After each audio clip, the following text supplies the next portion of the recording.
Disa nga viktimat e zjarrit në Koçan kanë pësuar djegje të shkallës së parë dhe të dytë, por edhe 3 persona kanë pësuar djegje të shkallës së katërt, ndërsa 4 persona kanë pësuar fraktura të brinjëve.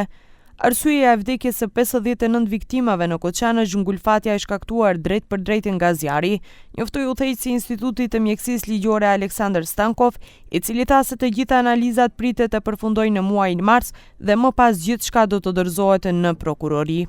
Сега ги работиме токсиколошките анализи да утврдиме што е присутно во крвта, меѓутоа според макроскопскиот наод за време на обдукциите, кај најголем број од нив има јаглерод моноксид.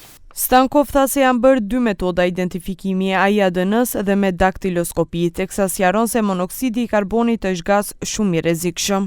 Јаглерод моноксид е многу опасен газ, тој е без мирис, без вкус, делува на централниот нервен систем, ги оноспособува жртвите и смртта може да настане многу брзо, за неколку минути, во зависност колкава е концентрацијата во тој простор, во таков чат.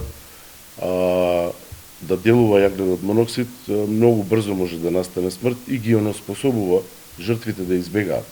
Значи, постои главоболка, повраќање, вртоглавица, без сознание, дезориентираност, парализа на мускулите. Dekani i Fakultetit të Mjekësisë në Shkup, Svetozar Antoveqe dhe udhëheqësi i Institutit të Mjekësisë Ligjore Aleksandar Stankov njoftuan se pas ngjarjes tragjike në Koçan për një kohë shumë të shkurtër janë kryer 59 autopsi dhe identifikime.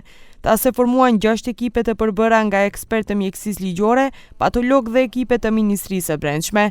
Veshje dhe sendet personale të viktimave të gjetura gjatë autopsisë ndodhen në institutin dhe janë nën jurisdiksionin e prokurorisë publike.